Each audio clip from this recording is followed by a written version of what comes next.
আসসালামু আলাইকুম। আমরা মূলত আমি আর মিনহাস দুইজনে মিলে একসাথেই টাঙ্গাইল মির্জাপুর থেকে রওনা দিলাম জাতীয় বিশ্ববিদ্যালয়ের উদ্দেশ্য। মূলত একটা ছোট একটি কাজের উদ্দেশ্য। আর এখানে আসতে প্রায় 1.5-2 ঘন্টার মতো সময় লাগছে। আর এখানে আসার পর আমাদের একটা নতুন অভিজ্ঞতা হলো, যদিও আমরা এর আগে কখনো জাতীয় বিশ্ববিদ্যালয়ে আসি নাই আর উন্মুক্ত বিশ্ববিদ্যালয়ে আসি না কখনো। আর এখানে আসার পর আমাদের নতুন একটা এক্সপিরিয়েন্স।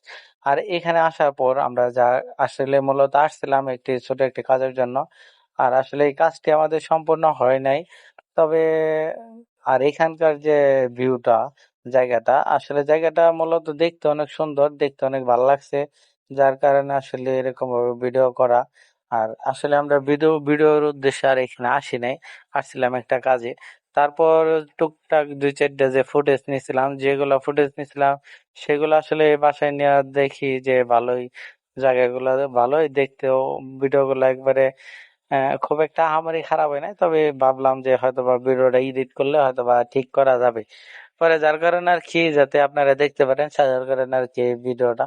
আসলে এখানে যে কাজটি করতে আসছিলাম, এখানে যে প্রফেসর আছে তাদেরকে জিজ্ঞাসি যে এখান থেকে মানে আমাদের যে কাজের কথা বলছে, এটা কোন ভবনে। আর এখানে তো বিল্ডিং এর অভাব নাই। মানে অনেকগুলো বিল্ডিং এখানে, এক জায়গা থেকে আরেক জায়গায়, এক জায়গা থেকে আরেক জায়গা, যার কাছে জিজ্ঞেস সে বলে ওই বিল্ডিং এ, যার কাছে জিজ্ঞেস ওই বিল্ডিং এ। এরকম করে অনেক ঘোরাঘুরি করলাম। পরে যাই হোক, ওইখানকার একাডেমি ভবনের আপনার 12 তলায় ওঠার পর নিচের দিকে তাকানোর পরে দেখি যে পাশে উন্মুক্ত বিশ্ববিদ্যালয়ের যে ফুটেজটা দেখার পর আমি আসলে অবাক, মানে সেই লাগছে, ভাল লাগছে, অনেক ভাল লাগছে। যার কারণে আসলে দেখেন, এটা আসলে ভালো লাগার দৃশ্য।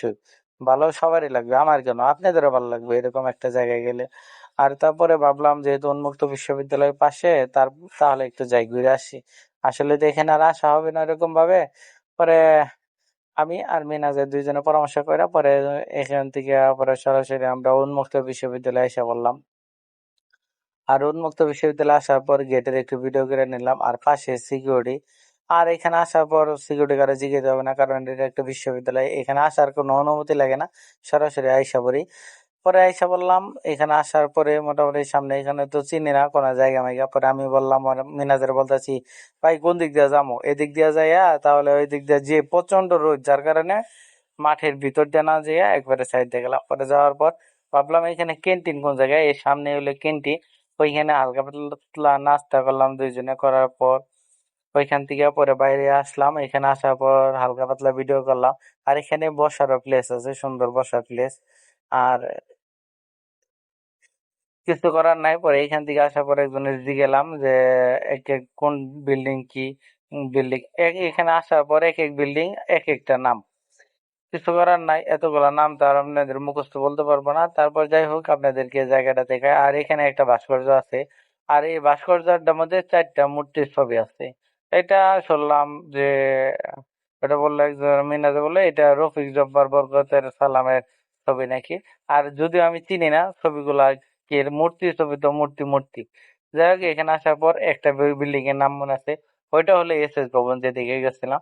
তারপর আসলাম। আর মূলত জায়গাটা ভাল লাগলে এই জায়গাটুকু বেশি ভাল লাগে। আর প্রচন্ড রোদ, আর এখন যে রোদের তাপমাত্রা 43-44 ডিগ্রি পর্যন্ত তাপমাত্রা এখন বর্তমান। যার কারণে এদিকে পরে বিকাল হয়ে গেছে, একটু রোদ কমার পরে পরে ভাবলাম যে মাঝখান দিয়ে যে পরে গেলাম। পরে যাওয়ার পর এখানে যে ভবন, মানে বিল্ডিং এক এক বিল্ডিং এ এক একটা কাজ করা হয়। মূলত এখানেও অভাব নাই বিল্ডিং এ। যাই হোক, পরে এখান থেকে আসার পরে মূলত ভিডিও গুলা করলাম। আজকের এ পর্যন্ত ভিডিও।